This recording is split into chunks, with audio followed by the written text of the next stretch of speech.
Jejak di Balik Kabut. Audiobook novel silat. Cerita, Esa Mintarja. Bab 79. Orang itu menarik nafas dalam-dalam. Katanya, Pangeran telah mengusik ketenangan jiwa hamba. Sampai saat ini hamba yang tertangkap dalam pertempuran tidak merasa cemas sama sekali tentang nasib hamba. Hamba sudah pasrah seandainya hamba dihukum mati dengan cara apapun juga. Justru karena itu, hamba tidak pernah merasa gelisah. Tetapi keterangan pangeran itu benar-benar membuat hamba menjadi gelisah. Jadi kau sudah pasrah seandainya kau dihukum mati? Iya, pangeran. Apakah yang kau maksud dengan pasrah? Pasrah kepada para petugas pajang yang berwenang untuk mengadilimu, kemudian pasrah kepada para prajurit yang akan melaksanakan hukuman itu? Ya. Hanya itu? Kepada siapa kau pasrahkan nyawamu? Pertanyaan itu terasa menyengat jantung Surareja. Dipandangnya Pangeran Benawa dengan tajamnya. Kemudian dipandanginya pula wajah Paksi. Akhirnya Surareja yang rambutnya sudah mulai ubanan itu menundukkan wajahnya. Sementara itu Pangeran Benawa berkata selanjutnya, Ki Surareja, terserah kepadamu, apakah kau bersedia untuk memberikan beberapa petunjuk tentang anak-anak muda itu atau tidak?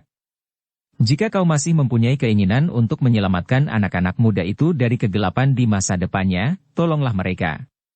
Kelak mereka akan berterima kasih kepadamu. Surareja itu semakin menundukkan wajahnya. Namun seakan-akan ditujukan kepada diri sendiri. Surareja itu pun bergumam. Bagaimana aku tahu bahwa Pangeran dan Raden Paksi akan menyelamatkan mereka? Bukan sebaliknya menangkap dan menghukum mereka dengan hukuman mati. Paksilah yang segera menyahut. Seorang di antara mereka adalah adikku. Surareja mengerutkan dahinya. Sementara Paksi berkata selanjutnya. Lajer Laksita adalah adikku. Bukankah Raden Lajer Laksita itu putra Kitumenggung Sarpabiwada? Ya. Aku juga putra Kitumenggung Sarpabiwada. Tetapi, aku sudah berkhianat menurut sisi penglihatan para pengikut Harya Wisaka. Aku memang tidak sependapat dengan ayah. Karena itu, aku bukan pengikut Harya Wisaka. Tetapi adikku yang sedang meningkat dewasa itu telah dibentuk oleh ayah menjadi seorang Suminar baru.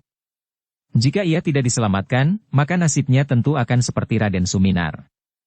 Bahkan mungkin akan lebih buruk lagi, karena para pengikut Harya Wisaka itu sekarang tidak lebih dari sebuah gerombolan yang tidak lagi mempunyai pengikat yang cukup berwibawa. Surareja menarik nafas dalam-dalam. Nampak keraguan-raguan yang sangat sedang mencengkam jantungnya, sehingga tubuhnya menjadi basah oleh keringat. Ki Surareja, desis Pangeran Benawa kemudian. Hamba, Pangeran. Aku sudah tahu bahwa anak-anak muda dari padepokan ini yang jumlahnya tidak mencapai 10 orang itu berada di sisi selatan kaki Gunung Merapi. Mereka diasuh oleh sepasang suami istri yang berilmu tinggi. Namun orang yang mengatakan hal itu tidak mengetahui nama sepasang suami istri itu. Surareja terkejut. Bahkan ia pun bertanya. Siapa yang mengatakan hal itu kepada pangeran? Kau tidak perlu tahu, Ki Surareja. Kau berpendirian lain, itu berarti bahwa aku telah mengadu kalian berdua, jika aku memberitahukanmu. Surareja menarik nafas panjang. Katanya. Keterangan itu benar, pangeran. Dapatkah kau menyebutkan, siapakah sepasang suami istri itu? Ki Gede Lenglengan tidak menyebut namanya. Tetapi Ki Gede pernah di luar sadarnya mengatakan bahwa sepasang suami istri iblis itu dapat mencela putra mencela putri. Mereka dapat berganti rupa menjadi orang lain. Maksudku tidak sejauh itu. Sepasang suami istri itu pada suatu saat dapat menjadi dua orang suami istri yang nampak lembut, baik dan akrab. Namun pada saat yang lain benar-benar dapat berhati iblis. Mereka membunuh dengan tanpa berkedip. Jantung Pangeran Benawa dan Paksi menjadi berdebar-debar. Sementara itu orang yang rambutnya mulai ubanan itu berkata selanjutnya. Mula-mula kedua orang suami istri itu bermusuhan dengan Harya Wisaka. Namun tidak karena landasan paham dan sikap mereka terhadap pajang. Tetapi sekedar persaingan yang tidak mempunyai landasan apapun. Mereka sama-sama menginginkan pusaka istana yang hilang dari bangsal perbendaharaan.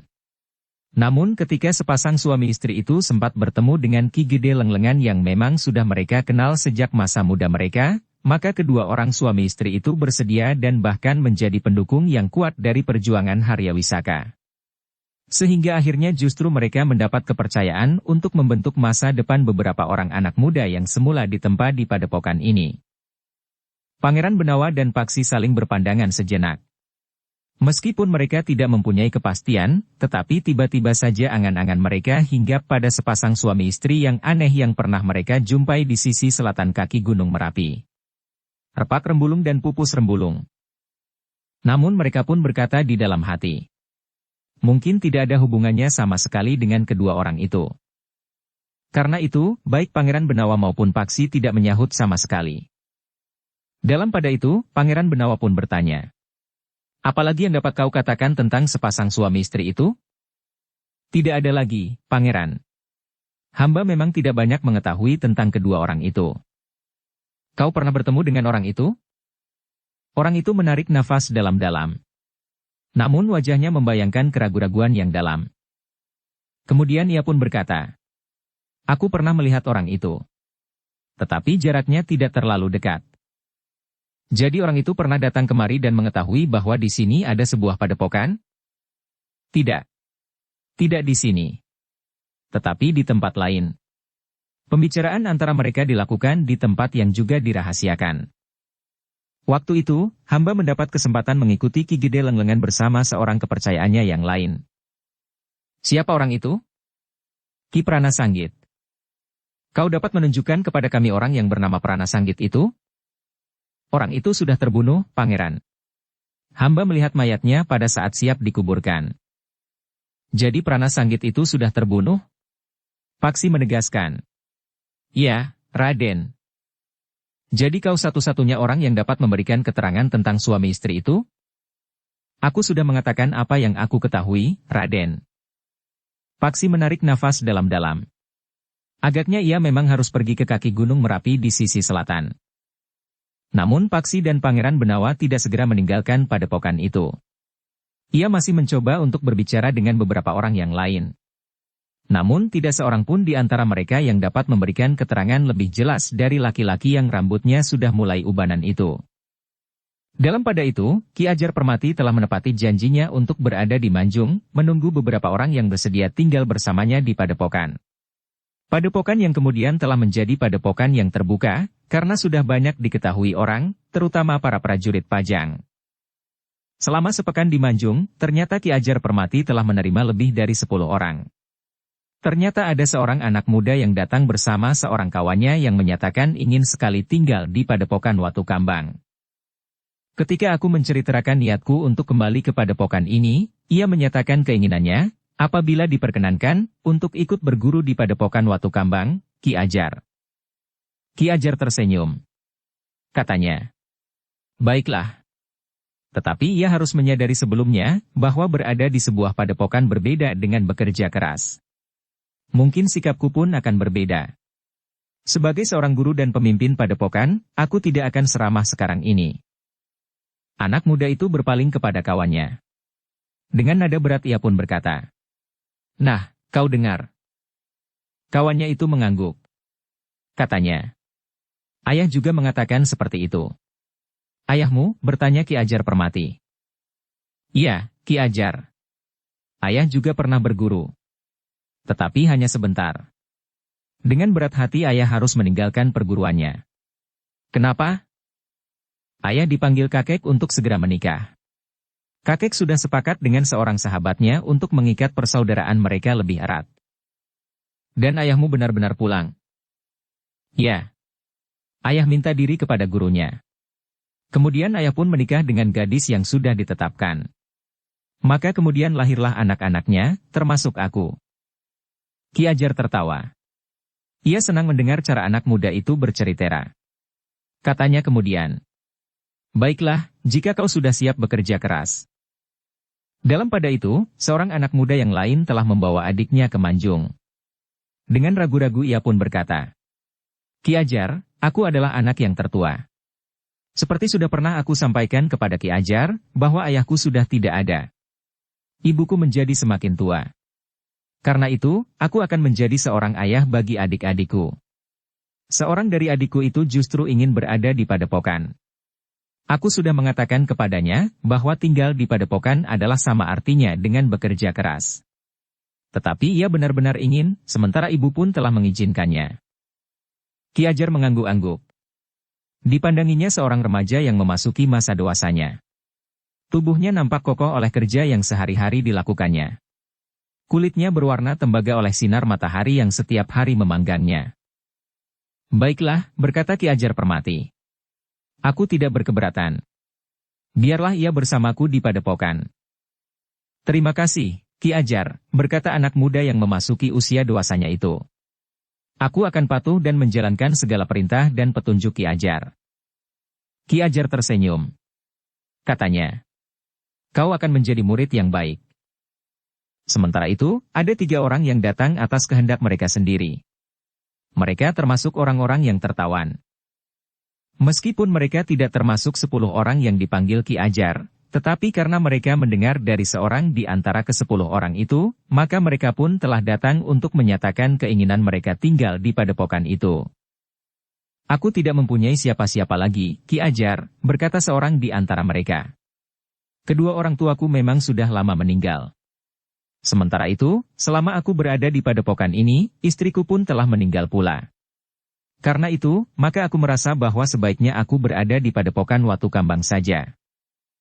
Sementara itu, seorang yang lain berkata, Ki Ajar, selama aku berada di dalam perbudakan, ternyata istriku telah meninggalkan aku. Ia telah menikah lagi dengan orang lain. Sedangkan orang lain itu adalah sepupuku sendiri. Seorang anakku ikut bersama mereka. Ibunya dan suaminya yang sekarang tidak melepaskan anak itu untuk aku asuh. Karena itu, aku berniat untuk menenggelamkan hidupku di padepokan ini. Aku tidak pernah berniat untuk menikah lagi, jika hanya sampai sekian batas kesetiaan seorang perempuan. Belum tentu kalau istrimu bukan seorang perempuan yang setia. Tetapi karena kau disangkanya hilang dan setelah lebih dari setahun tidak ada kabar beritanya, maka istrimu tidak dapat menolak ketika lamaran dari saudara sepupumu itu datang. Ya, Ki Ajar benar. Istriku memang sudah hampir gila memikirkan kepergianku. Menurut ayah dan ibuku, pernikahannya itu dapat menjadi obat baginya. Baiklah.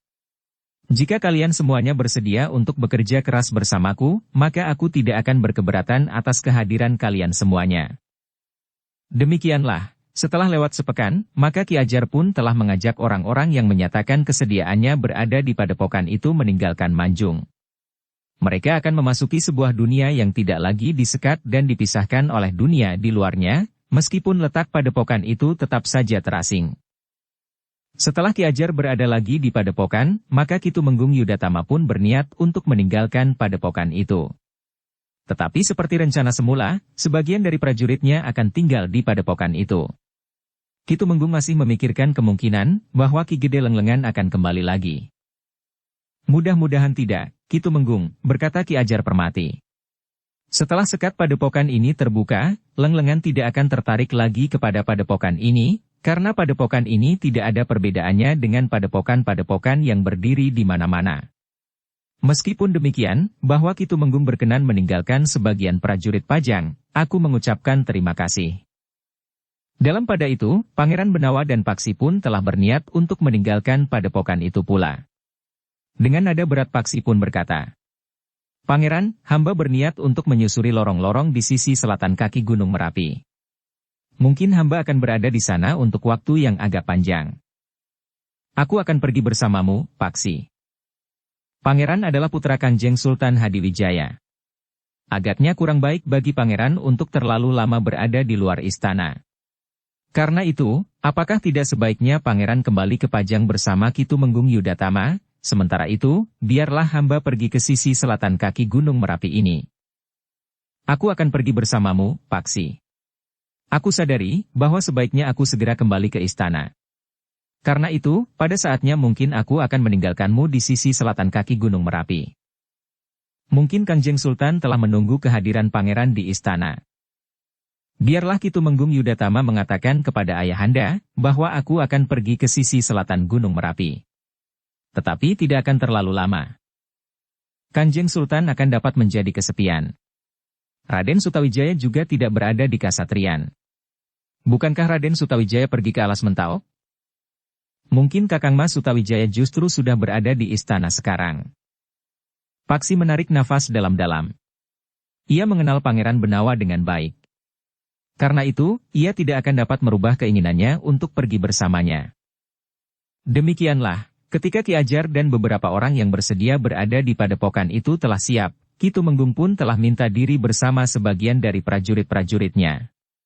Bersama Ki Tumenggung telah dibawa pula para tawanan yang tertangkap dan yang telah menyerah. Dengan upacara kecil, Ki Ajar dan seisi padepokan itu telah melepas Ki Tumenggung yang meninggalkan padepokan itu. Para prajurit yang ditinggalkan di padepokan itu pun telah memberikan penghormatan kepada kawan-kawannya yang berangkat menuju ke Pajang. Ternyata Ki Lurah Wirapranata yang diserahi pimpinan atas para prajurit yang ditinggalkan adalah seorang yang baik dan rajin. Diperintahkannya para prajuritnya untuk menyesuaikan diri dengan kehidupan di sebuah padepokan. Mereka tidak berpijak dengan kaku pada kedudukan mereka sebagai seorang prajurit. Tetapi mereka pun telah mencoba untuk ikut berbuat sebagaimana dilakukan oleh penghuni padepokan itu. Ki Ajar Permati memang harus mulai segala-galanya dari permulaan. Diajaknya para cantriknya yang baru untuk mengenali lingkungannya. Ternyata banyak pula para prajurit yang ikut melakukannya. Mereka berjalan berkeliling lingkungan yang semula terpencil itu. Sawah, pategalan, sungai, belumbang yang menyimpan berbagai jenis ikan, padang rumput untuk menggembalakan kambing, lembu dan kerbau yang banyak terdapat di padepokan itu. Lingkungan yang dipagari dengan pagar bambu yang rapat, tempat para cantrik di padepokan itu memelihara ayam, dan semuanya yang terdapat di lingkungan yang semula tidak dikenal oleh dunia di sekitarnya. Para cantrik yang semula menjadi budak di padepokan itu sudah mengenali semuanya itu. Tetapi orang-orang yang baru saja memasuki padepokan itu, harus berdecak kagum. Ternyata di padepokan itu segala kebutuhan seakan-akan telah dapat dipenuhi.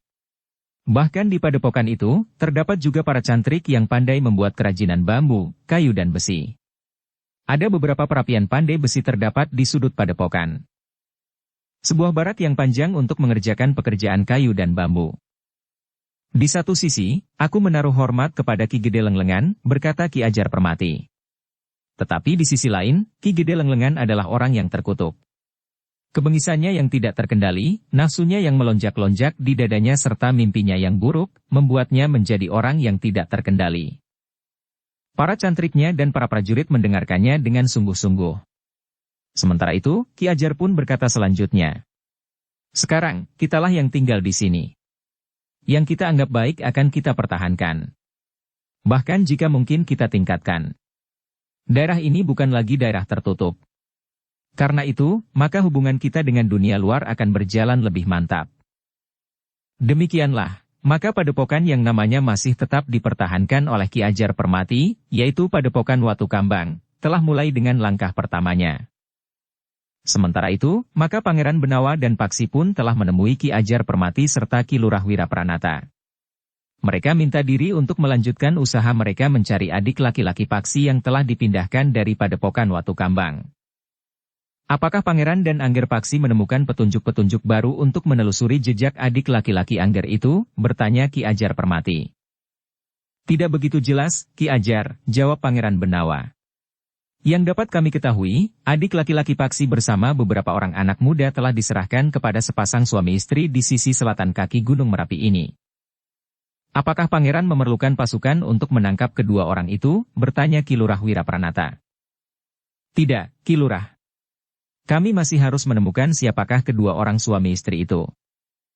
Jika Pangeran sudah menemukan, panggil kami. Kami akan menangkap mereka jika Pangeran menghendaki. Pangeran Benawa mengangguk. Katanya. Baiklah, Ki Lurah. Tetapi kami tidak dapat mengatakan, kapan kami dapat menemukan mereka. Kapan saja Pangeran memerintahkan. Terima kasih atas kesediaan Ki Lurah. Sementara itu, Ki Ajar pun berkata, Pangeran dan Angger Paksi harus berhati-hati. Bukan saja kedua orang suami istri itu tentu orang berilmu tinggi. Tetapi ada kemungkinan Pangeran dan Angger Paksi bertemu dengan Ki Gede Lenglengan. Aku yakin bahwa Ki Gede Lenglengan tentu juga pergi ke padepokan suami istri itu, di mana mereka menempatkan anak-anak muda dari angkatan mendatang. Iya, Ki Ajar. Kami akan berhati-hati. Persoalannya adalah karena adik Angger Paksi itu sendiri menganggap bahwa Angger Paksi telah berkhianat kepada ayahnya serta perjuangannya. Aku menyadari itu, Ki Ajar. Dengan demikian, pekerjaan yang Angger pikul adalah pekerjaan yang berat sekali. Iya, Ki Ajar. Mudah-mudahan Yang Maha Agung memberi jalan kepadaku agar aku dapat membawa adikku itu pulang. Ibu tentu akan merasa gembira sekali. Ki Ajar menarik nafas dalam-dalam. Katanya, aku akan berdoa bagi keberhasilan Angger Paksi dan Pangeran Benawa yang akan menyertai Angger. Terima kasih, Ki Ajar. Kapan Pangeran Benawa dan Angger Paksi akan berangkat? Besok pagi-pagi, Ki Ajar. Baiklah. Namun ada yang ingin aku peringatkan kepada Pangeran Benawa. Tentang apa, Ki Ajar? Jangan pernah mengenakan cincin kerajaan itu di sepanjang perjalanan. Pangeran Benawa tersenyum. Katanya, baiklah, Ki Ajar. Aku mengerti. Pangeran akan dapat terlibat dalam persoalan yang lain, yang sama sekali tidak Pangeran duga sebelumnya. Terima kasih atas peringatan itu, Ki Ajar. Aku akan menyembunyikan cincin itu agar aku tidak terjerat dalam persoalan baru. Malam menjelang kepergian Pangeran Benawa dan Paksi, keduanya telah menyempatkan diri menemui para penghuni baru Padepokan Watu Kambang itu untuk minta diri. Juga kepada para prajurit yang berada di padepokan itu. Demikianlah, di dini hari berikutnya, padepokan itu sudah nampak sibuk. Dua orang cantrik telah menyalakan api, menjerang air dan menanak nasi. Mereka mempunyai beberapa butir telur yang dapat mereka rebus. Sayur kacang panjang yang dingin pun segera dipanasi. Ketika cahaya fajar membayang di langit, maka Wijang dan Paksi pun telah siap pula untuk berangkat, menempuh sebuah perjalanan baru yang panjang. Silahkan makan dahulu, Pangeran dan Angger Paksi. Kalian berdua akan berjalan jauh. Bahkan kalian tidak tahu di mana dan kapan kalian akan sampai ke tujuan. Keduanya memang tidak menolak.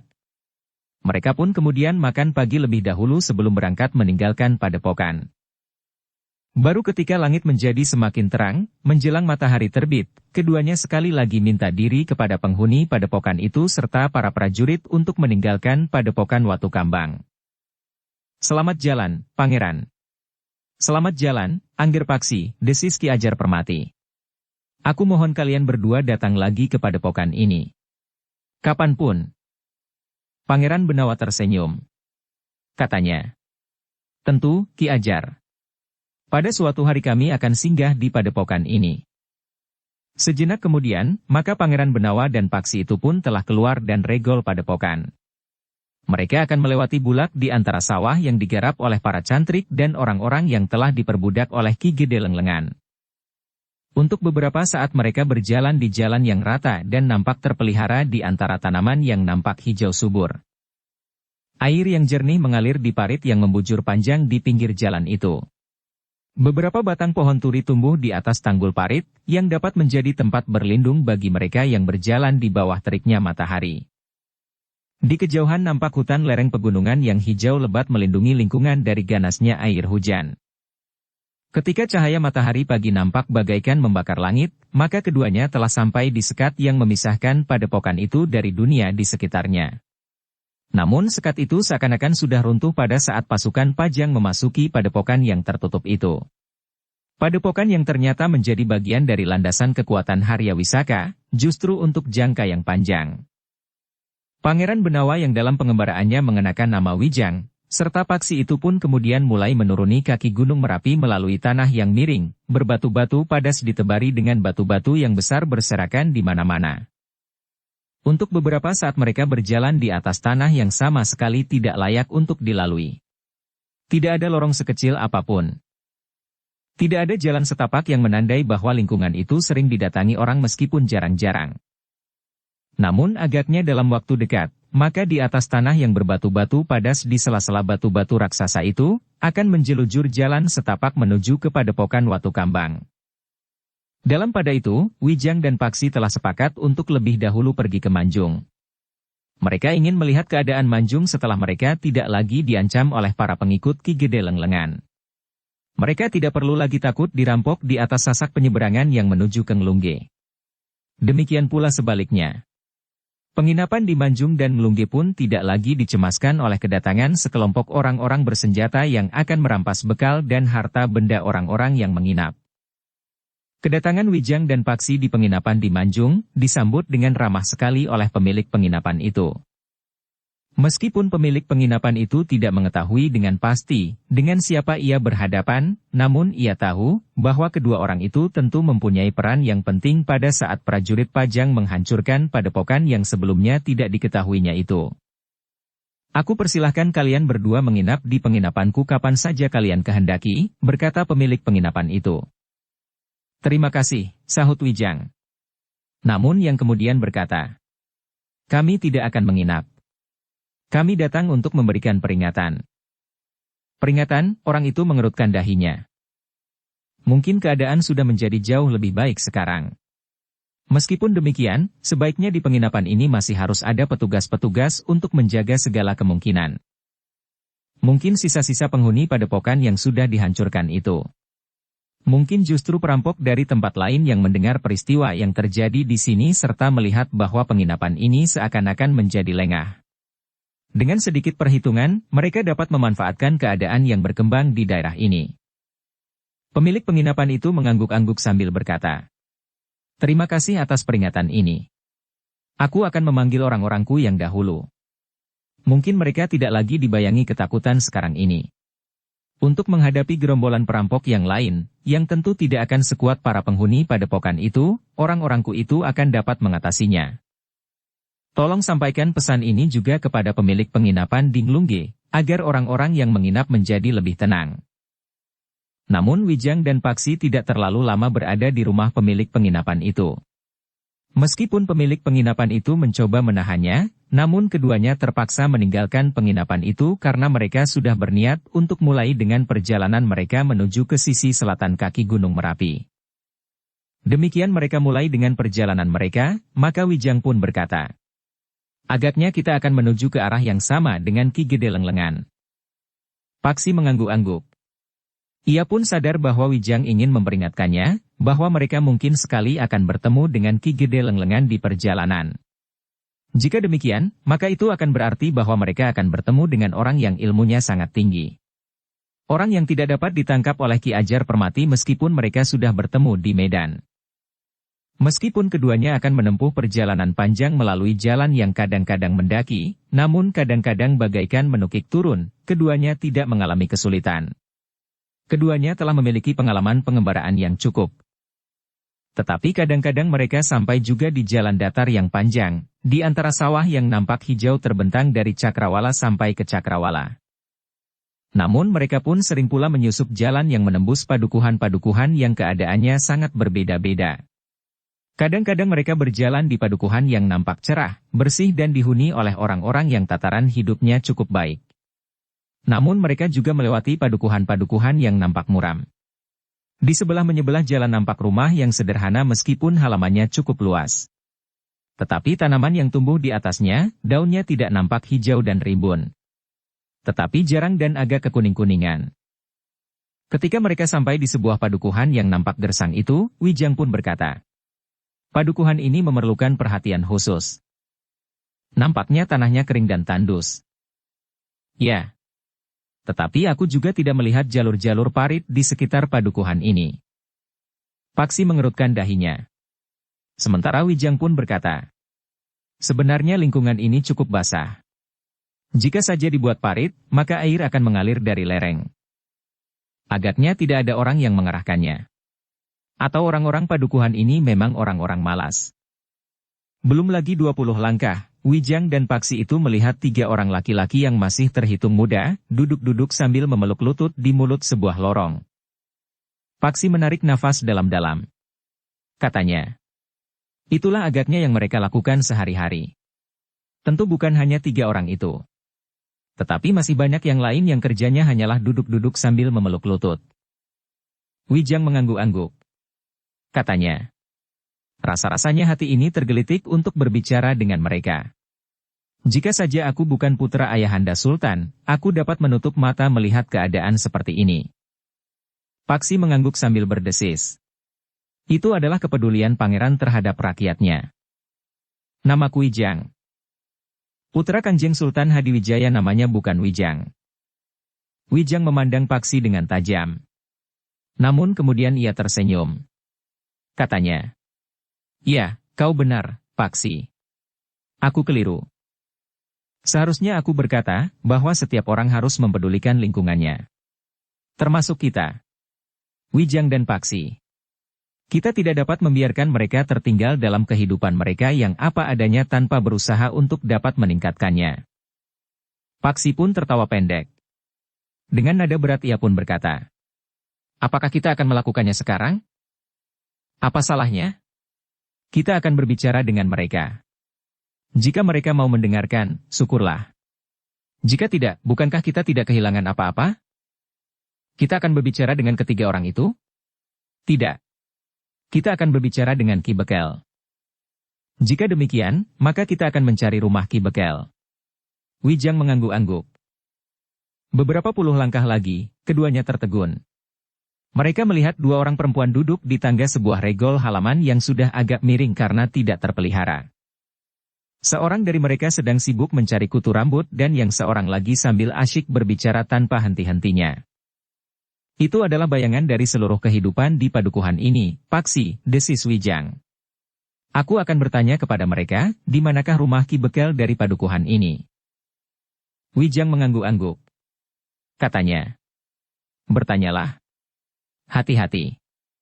Jangan membuat mereka curiga.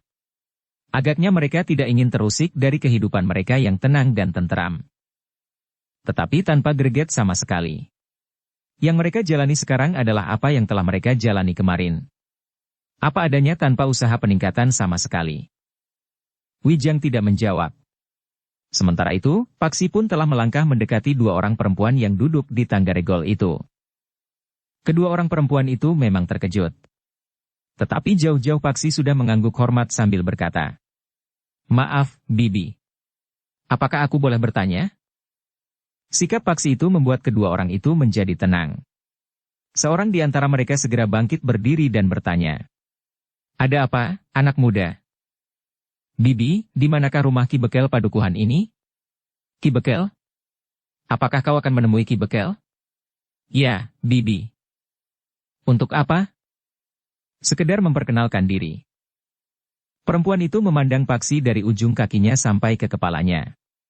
Dengan nada tinggi perempuan itu masih saja bertanya, "Untuk apa kau memperkenalkan diri?" "Tidak apa-apa, Bibi." Kedua orang perempuan itu saling berpandangan. Yang seorang, yang juga telah bangkit berdiri, bertanya, "Siapakah kalian?" "Namaku Paksi, Bibi." "Itu kakakku, namanya Wijang." Perempuan itu mengangguk-angguk. Katanya, "Kau dapat sampai ke rumah Ki Bekel lewat lorong sebelah. Atau kau dapat berjalan melingkar mengikuti jalan induk ini. Kau akan sampai di Banjar, kemudian dua rumah dari Banjar adalah rumah Ki Bekel." "Terima kasih, Bibi." Kedua orang perempuan itu tidak menjawab. Namun mereka agaknya tertarik pada kehadiran dua orang anak muda yang belum pernah mereka kenal. Sejenak kemudian, maka Wijang dan Paksi pun memilih menyusuri jalan induk itu meskipun harus melingkar. Jika mereka memilih lorong sebelah, maka ada tiga orang laki-laki yang duduk memeluk lutut di mulut lorong itu. Betapa malasnya kedua orang perempuan itu. Matahari sudah melewati puncak dan mulai bergulir ke barat. Nampaknya mereka masih saja belum membenahi diri. Jika hal itu karena mereka sibuk melakukan kerja, maka mereka adalah orang-orang yang rajin. Tetapi agaknya kerja kedua perempuan itu sejak pagi, juga hanya duduk-duduk, berbincang tentang keluarga mereka, tentang sanak kadang mereka, tentang tetangga-tetangga mereka dan tentang apa saja yang tidak berarti, desis Wijang. Paksi mengangguk-angguk. Katanya, "Jika saja mereka sedikit berbenah diri, maka mereka tidak akan kelihatan begitu kotor sebagaimana halaman rumah mereka." "Bagaimana dengan halaman rumah mereka?" "Nampaknya sudah sepekan tidak dibersihkan." Wijang tidak segera menyahut. Diperhatikannya dinding halaman yang kotor, berlumut dan di sana-sini sudah mulai retak-retak.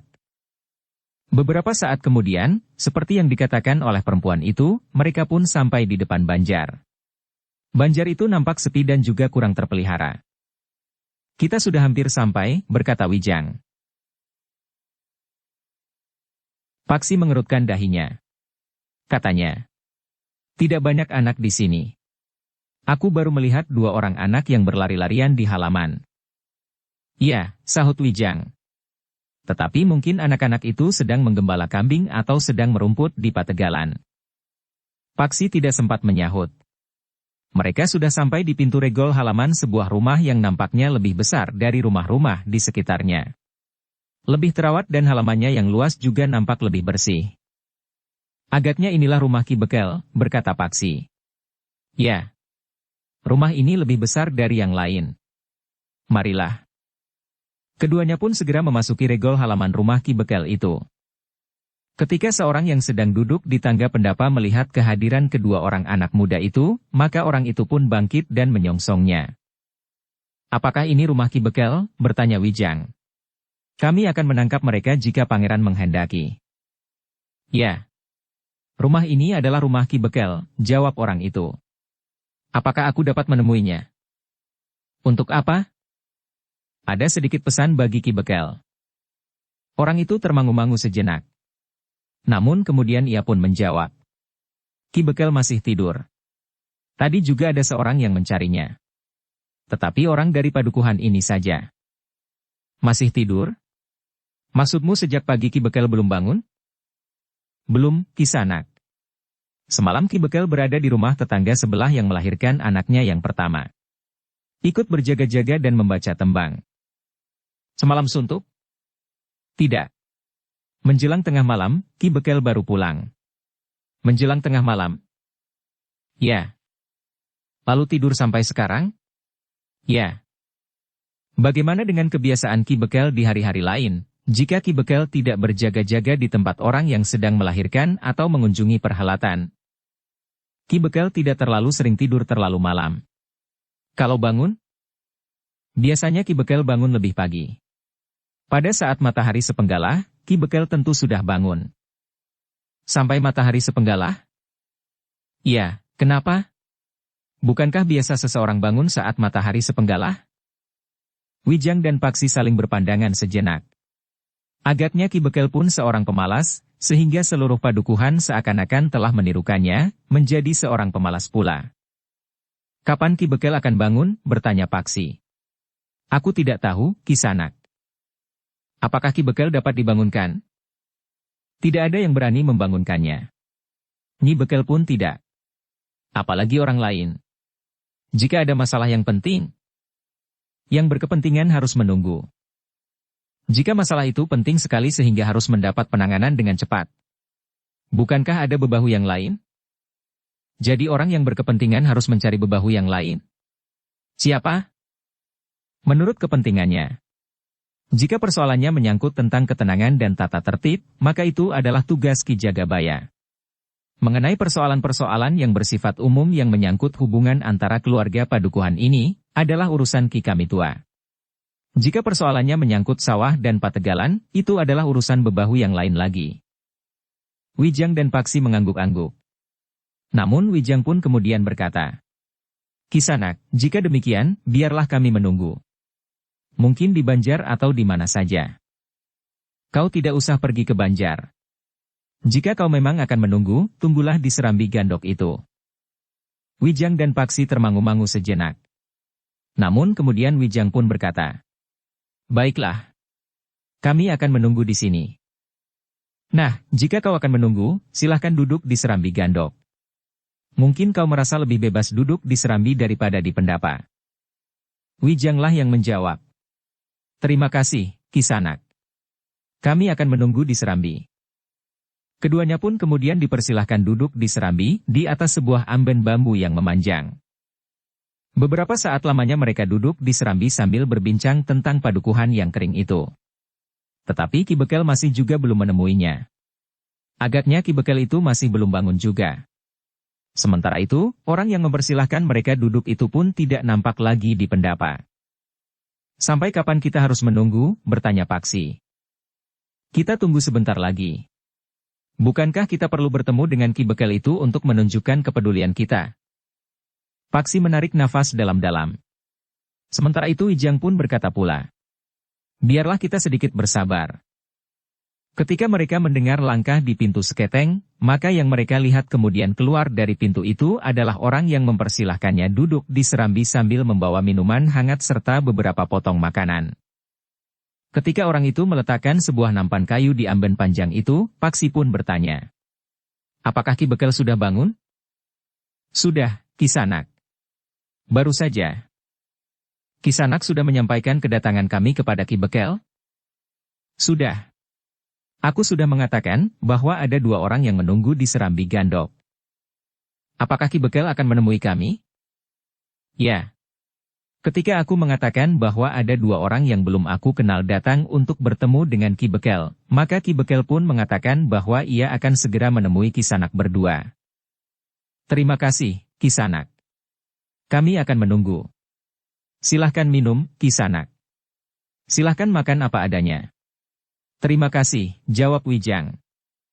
Sejenak kemudian, orang itu pun telah hilang di balik pintu seketeng itu lagi. Beberapa saat keduanya menunggu. Tetapi Ki Bekel masih juga belum keluar. "Kenapa lama sekali?" "Mungkin Ki Bekel itu baru mandi." Paksi mengangguk-angguk. Tetapi rasa-rasanya ia tidak sabar lagi menunggu.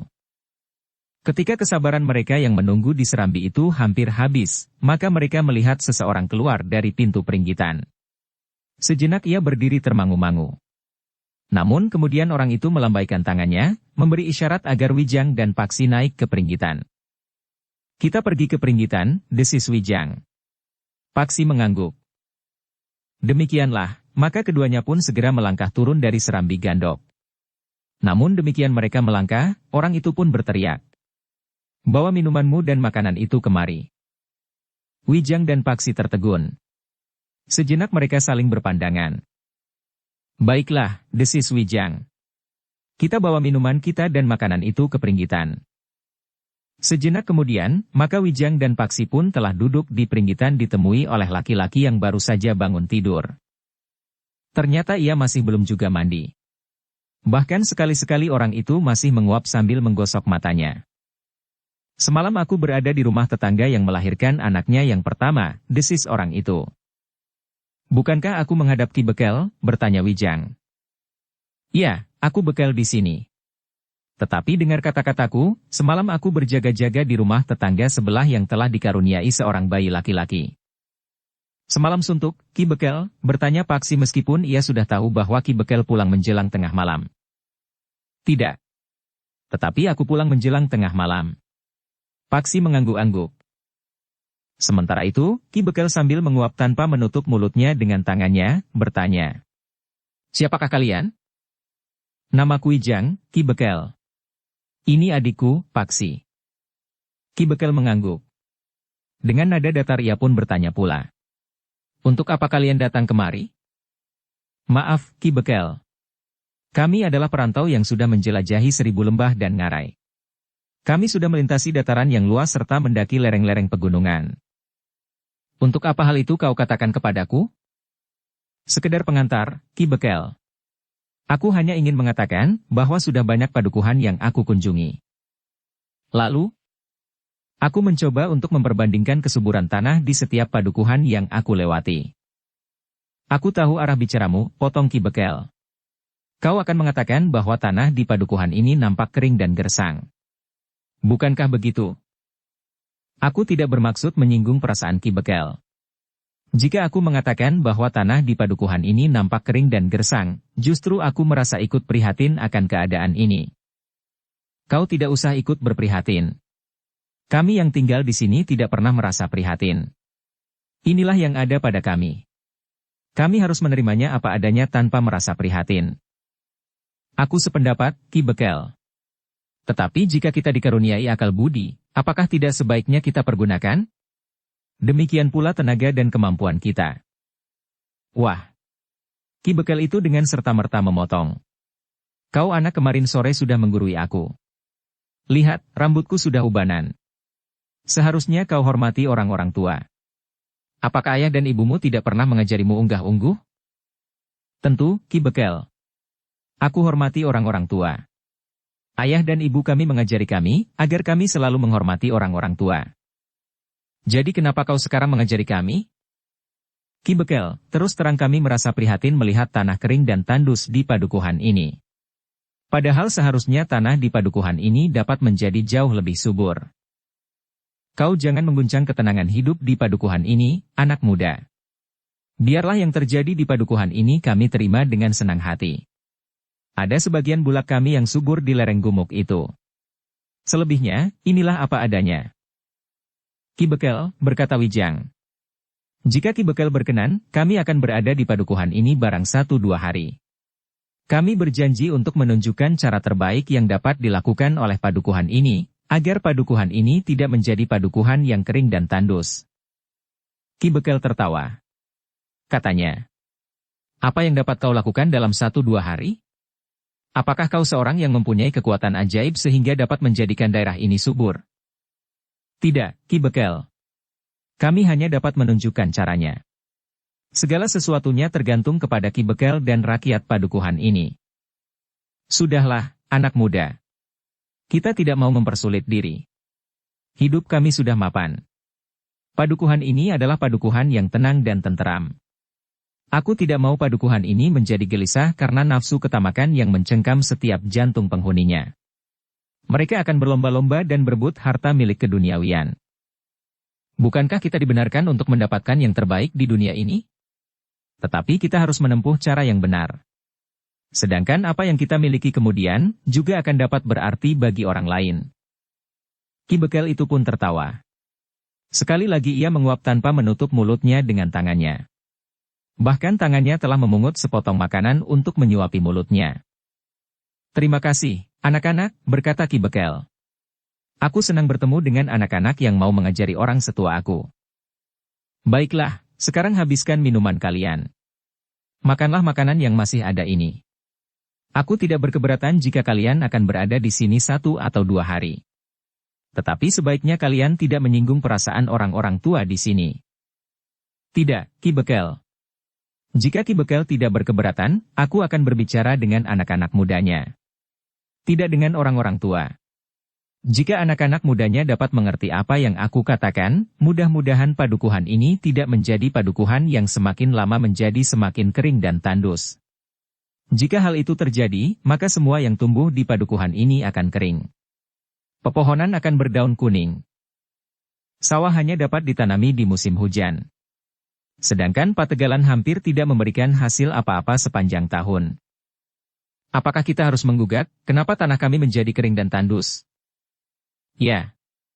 Kita harus menggugat diri kita sendiri. Kenapa kita tidak berusaha, sedangkan kita telah mendapatkan kurnia akal dan budi di samping wadah kita? Mimpimu menarik, anak muda. Tetapi jangan kecewa jika kau nanti akan terbangun sebelum berhasil. Kita sama-sama tidak akan kehilangan apa-apa, Ki Bekel. Jika gagal, ya, gagallah usaha ini. Tetapi bukankah tidak ada barang yang hilang? Tidak ada yang dirugikan? Baiklah. Kau akan dapat berhubungan dengan Ki Kamitua dan Ki Jagabaya. Terima kasih, Ki Bekel. Tetapi bagaimana caranya aku bertemu dengan mereka? Apakah aku harus menemui mereka di rumah mereka masing-masing? Tidak. Biarlah mereka dipanggil kemari. Aku juga ingin ikut mendengarkan pembicaraanmu dengan kedua orang bebahu itu. Terima kasih, Ki Bekel. Jika demikian, bukankah berarti aku harus menunggu mereka di sini? Ya. Kalian menunggu saja di sini. Ki Bekel itu pun kemudian bertepuk tangan. Orang yang menerima Wijang dan Paksi itulah yang kemudian datang lewat sisi samping pendapa. Pergilah ke rumah Ki Kamitua dan Ki Jagabaya. Aku menunggu kedatangan mereka. Baik, Ki Bekel. Orang itu pun kemudian melangkah menuju ke regol halaman dan segera turun ke jalan. Nah, silakan duduk sambil menunggu Ki Kamitua dan Ki Jagabaya. Aku akan mandi. Silahkan, Ki Bekel. Silahkan. Ki Bekel pun bangkit berdiri sambil menggeliat. Dengan malasnya Ki Bekel itu pun melangkah masuk pintu peringgitan. Beberapa saat Wijang dan Paksi menunggu. Sambil meneguk minuman, maka mereka pun telah makan sepotong makanan yang dihidangkan kepada mereka. Pada dasarnya penghuni padukuhan ini adalah orang-orang yang baik. Tetapi mereka terlalu malas, berkata Wijang. Paksi mengangguk-angguk kecil. Wijang mengerutkan dahinya. Tiba-tiba saja ia bertanya. Bukankah kau tidak kecewa, Paksi? Kita akan menunda perjalanan barang 2-3 hari? Paksi menggeleng sambil menjawab pendek. Tidak. Aku tidak apa-apa. Namun Wijang pun berkata. Aku minta maaf, Paksi. Aku tidak minta pertimbanganmu dahulu. Tetapi segala sesuatunya terserah kepadamu. Jika kau ingin segera meneruskan perjalanan, maka kita dapat saja memberikan sedikit gambaran kepada Ki Bekel, Ki Kamitua dan Ki Jagabaya, apa yang sebaiknya mereka lakukan. Sedangkan kita akan segera dapat meneruskan perjalanan kita. Aku tidak apa-apa. Bukankah sudah aku katakan, bahwa aku tidak apa-apa? Wijang menarik nafas dalam-dalam.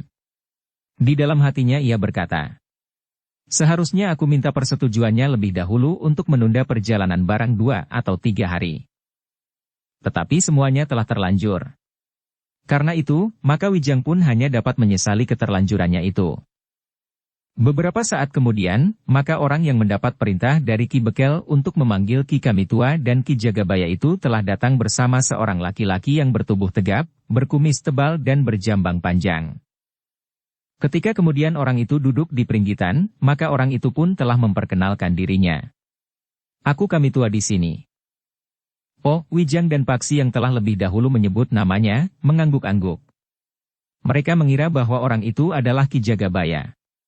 Namun ternyata bahwa orang itu adalah Ki Kamitua. Baru beberapa saat kemudian, seorang yang lain memasuki regol halaman rumah itu. Seorang yang berperawakan sedang, agak kekurus-kurusan dan berjanggut pendek dan jarang. Karena Ki Kamitua sudah datang lebih dahulu, maka yang datang itu tentu Ki Jagabaya. Sebenarnya lah Ki Kamitua itu pun berkata. Itu Ki Jagabaya juga sudah datang. Ki Jagabaya itu pun naik ke pendapa pula dan duduk di peringgitan bersama Ki Kamitua dan 2 orang yang asing bagi padukuhan itu. Di mana Ki Bekel? Bertanya Ki Jagabaya. Menurut kedua anak muda itu, Ki Bekel sedang mandi. Wah, desis Ki Jagabaya. Wijang dan Paksi melihat kesan yang aneh di wajah Ki Jagabaya. Namun Ki Kamitua pun berkata. Tidak apa-apa, anak-anak muda. Tetapi biasanya jika Ki Bekel mandi, maka kita yang menunggunya sempat tidur barang sejenak.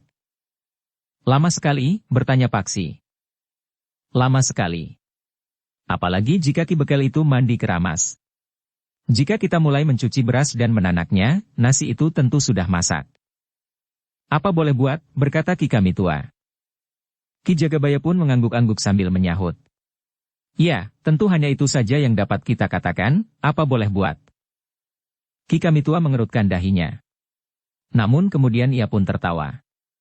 Demikian pula Ki Jagabaya. Bahkan Wijang dan Paksi pun ikut tertawa pula. Bersambung ke bab 80. Dukung kami dengan subscribe, follow, like, komen dan share. Terima kasih.